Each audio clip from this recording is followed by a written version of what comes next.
السلام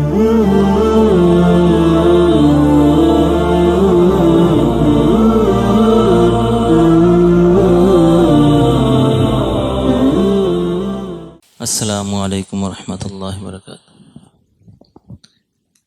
الحمد للہ نحمده ونستعینه ونستغفره ونؤمن به ونتوکل علیہ ونعوذ باللہ من شرور انفسنا ومن سیئات اعمالنا من يهده الله فلا مضل له ومن يضلله فلا هادي له ونشهد أن لا إله إلا الله وحده لا شريك له ونشهد أن سيدنا ومولانا محمدا عبده ورسوله أما بعد فأعوذ بالله من الشيطان الرجيم بسم الله الرحمن الرحيم فانكحوا ما طاب لكم من النساء صدق الله مولانا العظيم وصدق رسوله النبي الكريم ونحن على ذلك لمن الشاهدين والشاكرين والحمد لله رب العالمين۔ میرے محترم دوستوں اور بزرگوں، اگر انسان شریعت کے اصولوں کو اچھی طرح سے سمجھ لے تو چاہے کتنا بھی پروپیگنڈا ہو، اس کو شریعت کے بارے میں کوئی خلجان پیدا نہیں ہوگا، شریعت کے بارے میں کوئی وسوسہ پیدا نہیں ہوگا۔ اصل جو کمزوری ہے وہ یہ ہے کہ ہمارے پاس کم سے کم درجے کا بھی علم نہیں ہے، یعنی اس قدر علم حاصل کرنا فرض عین ہے۔ جس طرح نماز پڑھنا فرض عین ہے، اس طرح اتنا علم حاصل کرنا فرض عین ہے کہ ہم شریعت کے اصولوں کو سمجھ سکیں اور اس پر پختہ عقیدہ رکھ سکیں۔ کہیں ایسا نہ ہو کہ کوئی ہوا چلے تو ہمارے عقائد بھی متزلزل ہو جائیں۔ اب جب اتنا علم بھی ہمارے پاس نہیں ہوگا تو لا محلہ پھر طرح طرح کے وساوس پھیلائے جاتے ہیں، اور اس میں ہمارے ہی لوگ، مسلمان لوگ ہی اس کا شکار ہو جاتے ہیں۔ شریعت کا ایک اصول کہ دیکھیے کہ جب ہم اپنے خالق کو مانتے ہیں، چونکہ اب اس مجلس میں بات تو صرف مسلمانوں کی ہو رہی، صرف مسلمانوں کی، کہ مسلمان اپنے آپ کو محفوظ رکھ سکیں، چونکہ پروپیگنڈے کا دور ہے نا، سوشل میڈیا ہے، جو پروپیگنڈا ہوتا ہے ہمارے مسلمان متاثر ہو جاتے ہیں۔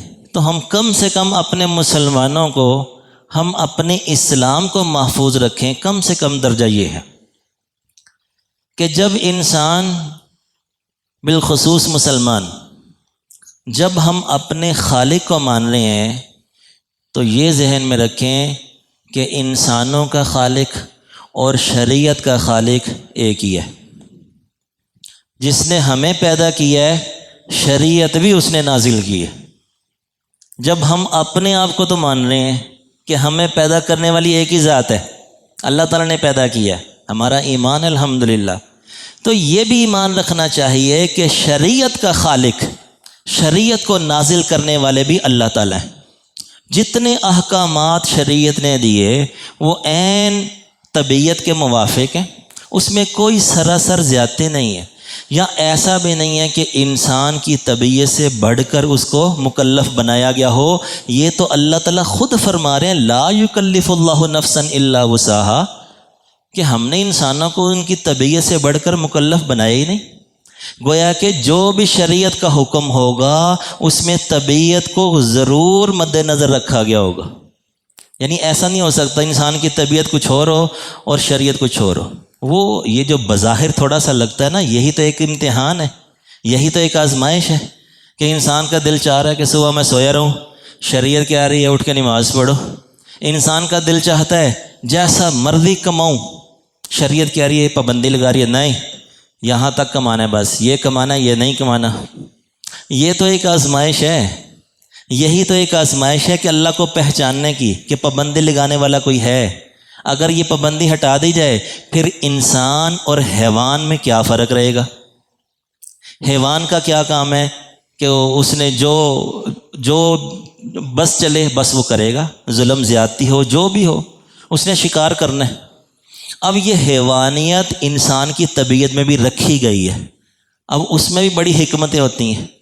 اب دیکھیے کہ اگر یہ غصہ جس طرح حیوانوں میں ہے، حیوانوں میں تو اس لیے ہے کہ اگر غصہ نہیں ہوگا تو وہ پیٹ کیسے پالیں گے، وہ شکار کیسے کریں گے، وہ حملہ کیسے کریں گے؟ اب چونکہ وہ ایک نظام چلنا ہے تو اللہ نے ان کے اندر غصہ رکھا ہوا ہے۔ اب یہی والا غصہ انسان میں بھی رکھا ہوا ہے۔ اب دیکھیے کہ اگر یہ غصہ نہیں ہوگا تو جہاد کیسے ہوگا؟ جہاد تو ہو ہی نہیں سکتا۔ الہ کلمت اللہ کیسے ہوگا؟ اسلامی نظام کیسے قائم ہوگا؟ تو یہ غصہ تو انسان کی طبیعت میں رکھا گیا ہے۔ اب یہ پابندی لگائی گئی ہے کہ یہاں غصہ کرنا ہے، یہاں نہیں کرنا، یہ والا غصہ جائز ہے، یہ والا ناجائز ہے۔ اسی طرح انسان کے اندر بھوک پیاس رکھی گئی ہے۔ اب یہ حیوانی چیز ہے، انسان جو کہ حیوان ہے نا، حیوانی چیز ہے بھوک پیاس۔ اب انسان کے اندر بھی بھوک پیاس رکھی گئی ہے۔ اب اگر پابندی نہ لگائی جائے تو کیسے پتہ چلے گا کہ اللہ بھی ہے، بنانے والا بھی کوئی ہے؟ پھر تو حیوانیت ہی ہو گئی۔ حیوان جو چاہتا ہے کرتا ہے، انسان ایسے نہیں کر سکتا۔ انسان کو پابند کر دیا کہ یہ کام کرنا ہے، یہ نہیں کرنا، یہ کمائی ایسے کرنی ہے۔ انسان کے اندر جو حرص ہے نا، حرص کا مطلب یہ نہیں ہے کہ جو چاہو کماؤ، جائز ناجائز ایک کرنا ہی، یہ یہاں تک کمانا ہے، یہ کمائی جائز ہے، یہ ناجائز ہے۔ اسی طرح شہوت جو ہے یہ بھی ایک حیوانی چیز ہے، کہ شہوت حیوانوں کے اندر ہے، کیونکہ شہوت بنیاد ہے نسل کو باقی رکھنے کی۔ نسل باقی رہے گی تب جب شہوت ہوگی۔ اب جانوروں کے اندر تو ایسا ہی ہے۔ اب یہی چیز جب انسان کے اندر رکھی گئی تو وہاں پر شہوت جو ہے یہ ایک ذریعہ ہے۔ اصل کیا ہے کہ بقا بھی رہے، نسل انسانی باقی بھی رہے اور ان کا نسب بھی محفوظ رہے، وگرنہ تو وہ تو پھر کافر ہے، حیوان ہے کہ جن کا نسب ہی محفوظ نہیں ہے، جو اپنی شہوت کو پورا کرنے میں ان کو کوئی ماں بہن بیٹی کی تمیز ہی نہیں ہے۔ یہ تو جانوروں کی زندگی ہے، وہ جانوروں کی زندگی کافروں نے اپنائی ہوئی۔ تو مسلمانی کب ہے کہ جب بندہ اس کا لحاظ رکھے کہ نسل انسان بھی باقی رہے اور نسب بھی محفوظ رہے۔ گویا کہ خواہش ایک ذریعہ ہے اور مقصد کیا ہے؟ نسب اور نسل انسانی کا محفوظ رکھنا۔ اب یہ جتنی بھی پابندیاں ہیں انسان کی فطرت پر جو لگائی گئی ہیں، وہ اس وجہ سے کہ اس کو پتہ چلے کہ میرا پیدا کرنے والا بھی ایک ہے اور شریعت نازل کرنے والا بھی ایک ہے۔ میں دنیا میں آیا ہوں، میں نے مر کر جانا ہے کہیں پر، جہاں انسان کا مسکن یہ نہیں ہے۔ انسان کا مسکن اصل جو تھا، اصل وہ تو جنت تھی کہ حضرت آدم علیہ السلام کی اولاد ہے، جنت سے ہے، جنت میں جانا ہے۔ وہ تو انسان کی اپنی بدبختی ہے کہ وہ ایسے اعمال کرے جہنم میں جانے والے۔ تو گویا کہ یہ جو پابندیاں ہیں یہ اس لیے نہیں ہے کہ ان پر اعتراض شروع کر دیا جائے۔ اب یہ جو معاملہ بلوچستان میں پیش آیا، جس قدر بھی اس کی مذمت کریں کم ہے۔ اب ایک تو زیادتی یہ کی جاتی ہے کہ مسلمان جو بھی کرتے ہیں نا اس کو اسلام کے سر تھوپ دیا جاتا ہے کہ جناب دیکھو اسلام یہ کہہ رہا ہے۔ یہ ہمارے اندر ہی لوگ ہیں، لبرل قسم کے لوگ ہیں۔ اب وہ جب شریعت کے، وہ تو انتظار میں ہوتے ہیں کہ کوئی موقع ملے صحیح شریعت پر اعتراض کرے۔ بات پہلے میں نے کی کہ جب ہم مسلمان ہیں نا، ہم نے اپنے خالق کو مانا ہے، اللہ کو مانا ہے کہ اللہ نے ہمیں پیدا کیا ہے، تو ہمیں شریعت کو بھی ماننا پڑے گا کہ شریعت کو بھی اسی خالق نے پیدا کیا۔ تو گویا کہ مسلمان جو بھی کرے اس کو اسلام کے سر تھوپ دیں گے کہ اسلام ایسے الیاذ باللہ، اسلام تو ایسی اجازت نہیں دیتا۔ اب ویسے بھی نکاح کے معاملات کے اندر شریعت نے پوری رہنمائی کی ہے، اگرچہ جمہور ائمہ کے نزدیک تو ولی کے بغیر نکاح ہوتا ہی نہیں، کہ ولی کی اجازت کے بغیر نکاح کر لیا تو ہوتا ہی نہیں۔ جیسے ہمارے یہاں نا کورٹ میرج کر لیا، بھاگ کر شادی کر لی، تو جمہور ائمہ کے نزدیک تو اس طرح نکاح نہیں ہوتا کیونکہ ولی شریک نہیں ہے۔ اگرچہ بعض ائمہ کے نزدیک نکاح ہو جاتا ہے، کیونکہ قرآن و حدیث کے اندر دلائل مختلف ہیں، جس طرح نماز کے مسائل میں اختلاف ہے، اس طرح نکاح اور طلاق کے مسائل میں بھی اختلاف ہے، تو گویا کہ اگر اس طرح کا معاملہ کر لیا جائے تو اس کو زنا نہیں کہا جاتا، چونکہ شاید عاقل بالغ ہے نا، لڑکا بھی لڑکی بھی، اگرچہ کبیرہ گناہ ہے، ناجائز اور حرام ہے تو کبیرہ گناہ، لیکن اگر کسی نے کر لیا تو اس کو نکاح کہا جائے گا، زنا نہیں کہا جائے گا۔ اب ایک اگر کبیرہ گناہ کر لیا جائے، اب اس طرح کبیرہ گناہوں کی سزا جو ہے نا انسانوں کے ہاتھ میں دے دی جائے پھر تو فساد ہی فساد ہے۔ یہاں تو شریعت تقسیم کر رہی ہے کہ جس کا بس جس حد تک ہو وہ اسی حد تک جو ہے نا وہ بھلائی کر سکتا ہے، وہ اپنی اصلاح بندے کے بس میں اپنی اصلاح کرے۔ اگر ملک کا حکمران ہے تو جہاں برائی دیکھے گا، من رأى منکم منکرا فلیغیرہ بیدہ، شریعت نے تقسیم کر دی۔ اگر تم کوئی منکر دیکھ رہے ہو، غلط کام دیکھ رہے ہو اور تم حکمران ہو تو فلیغیرہ بیدہ، پھر حد نافذ کرو، جو حدود ہیں وہ نافذ کرو، برائی کو روکو، چونکہ اللہ نے تمہیں حکومت دی ہے۔ تو یہ حکمرانوں کی تقسیم علیحدہ کر دی، انسانوں کو اختیار نہیں دیا کہ حدود خود نافذ کریں، سزائیں خود نافذ کریں۔ کیوں؟ اس طرح تو فساد ہی فساد ہے۔ ہمیشہ جو سزائیں ہیں یہ حکومت کا کام ہے، حکومت نہیں کرے گی تو گناہ اور وبال حکومت کے سر پر ہے، یہ وبال ہمارے سر پر نہیں۔ اب کیا ہے، اس سے اگلا درجہ کیا ہے کہ اگر تم جو ہے نا ہاتھ سے نہیں روک سکتے تو فبلسانی، تو تم زبان سے روک دو۔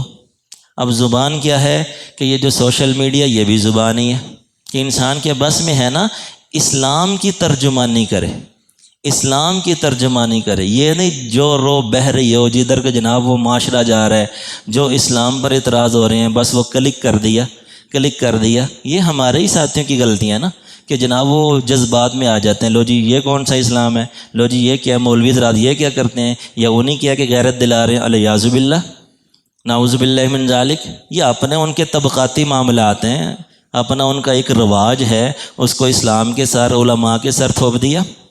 اسلام تو یہ نہیں کہہ رہا، نہ ہی ہم اس کی جو ہے نا حوصلہ افزائی کرتے ہیں۔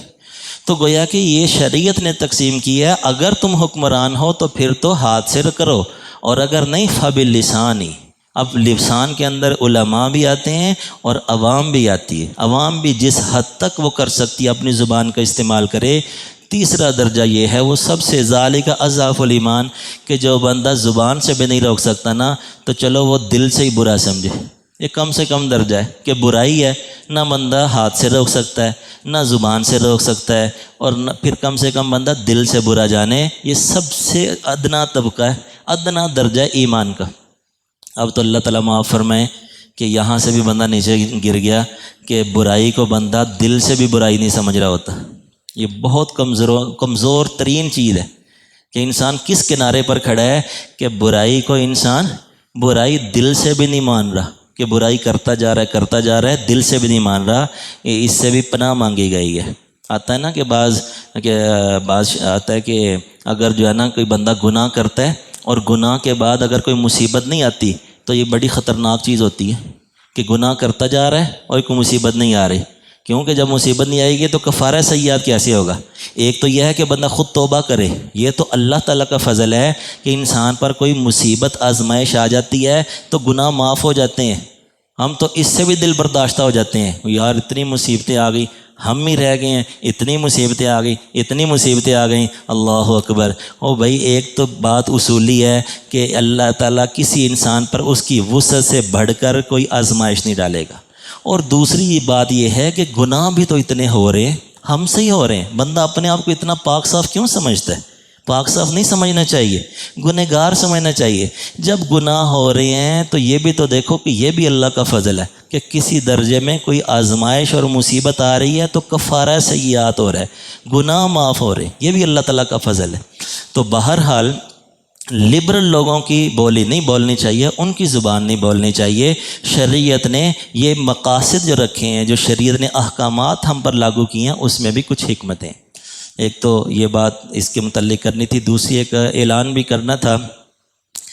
جیسا کہ آپ حضرات کے علم میں ہی الحمدللہ یہاں پر کچھ کام وغیرہ آپ دیکھ ہی رہے تھے، کچھ کام ہم کر رہے تھے، چونکہ جب شروع میں ہم نے یہ سلسلہ شروع کیا مسجد کا تو مسجد کے ذہن سے ہی کام کروائے یہ تو اللہ تعالیٰ کا فضل ہے۔ الحمدللہ الحمدللہ، آپ حضرات کا اخلاص، آپ کی محبت، کوئی اللہ تعالیٰ نے آپ کے اعمال نامے میں بہت اونچی نیکی لکھنی تھی کہ کتنے ہی بچے اور بچیاں یہاں پر علم حاصل کر کے جا رہے ہیں۔ یہ اللہ تعالیٰ کا فضل سمجھنا چاہیے، کہاں کہاں جا رہے ہیں، اور آپ کے علاقے میں آ کر آپ کا پانی پی کے آپ ایک ذریعہ اللہ تعالیٰ نے بنا دیا کہ آپ کے ذریعے سے پاکستان کے کونے کونے میں کہاں کہاں سے بچے اور بچیاں آتے ہیں، علم حاصل کرتے ہیں اور چلے جاتے ہیں۔ تو گویا کہ پہلے شروع میں تو ہمارے ذہن میں ایسا تصور نہیں تھا، ہم نے ایک مسجد کی جو معاملہ تھا اس حد تک ہی سارا انتظام کیا۔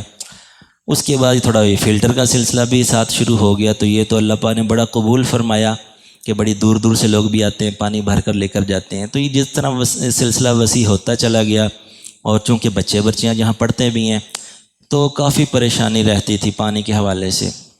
وہ جو اوپر سارا معاملہ تھا وہ 3 ٹینکیاں تھیں، لیکن جب ہم نے بندے کو بلایا کہ یار یہ ہمارے بس میں نہیں ہے، پریشانی رہتی ہے، خاص طور سے جو یہاں پر بچیاں اور بچے رہتے ہیں، آپ حضرات کو تھوڑی سی پریشانی ہوتی ہے نا، کوئی بعض اوقات آتے ہیں وضو پانی نہیں ملا، پریشانی ہوئی، آپ گھر میں چلے گئے، لیکن جنہوں نے یہاں پر رہنا ہے، کھانا پینا یہاں، زیادہ پریشانی تو ان کے لیے، اور پھر جو حضرات انتظام میں لگے ہوئے ہیں ان کے لیے کتنی پریشانی ہے کہ 200-250 کا ٹبر ہو، اس کو سارے معاملات دیکھنے ہو تو ان کو کتنی پریشانی ہوتی ہے۔ تو بہرحال اللہ تعالیٰ کے فضل سے اب تقریباً 9 ٹینکیاں پانی کے اوپر ہیں، اور چونکہ وائرنگ چھوٹی تھی پھر وہ ختم کر کے اس کی جو بیس ہے تھوڑی سی بڑی بنوائی، وہ الحمدللہ آپ دیکھ ہی رہے تھے، کچھ کام تھا وہ اللہ کا شکر ہے پورا ہو گیا۔ تو ساتھی کچھ مزاحن پوچھ رہے تھے کہ آگے کون سا پروجیکٹ ہے، اب اگلا کون سا پروجیکٹ ہے، تو میں نے کہا میں آپ حضرات کے علم میں لے آؤں کہ اگلا پروجیکٹ کون سا ہے۔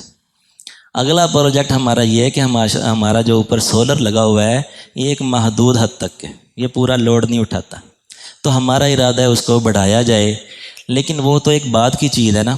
اس سے پہلے دیکھیے کہ ہم یہاں پر آتے ہیں مسجد میں تو مسجد کے حقوق بھی ہم پر ہیں، مسجد میں ہم آ رہے ہیں نا تو مسجد کے حقوق بھی ہم پر ہیں۔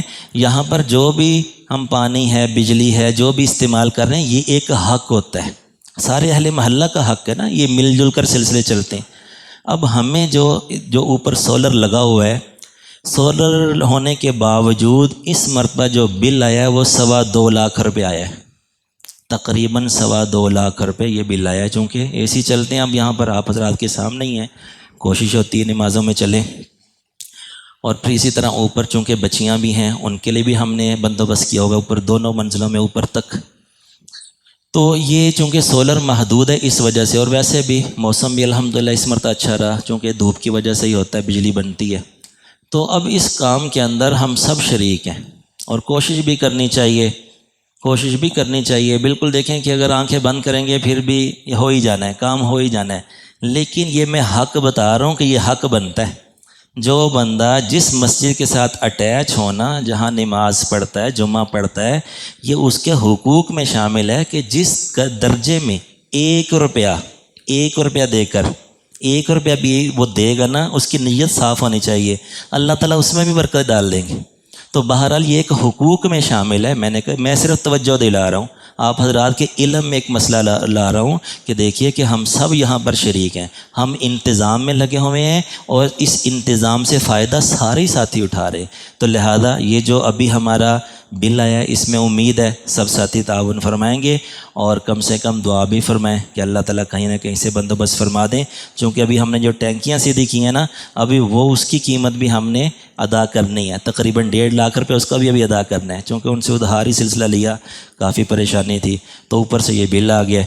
تو بہرحال انتظام میں ہم لگے ہوئے ہیں، لیکن آپ حضرات کے تعاون سے ہے، امید ہے آپ توجہ دیں گے، اللہ تعالیٰ برکت عطا فرمائے۔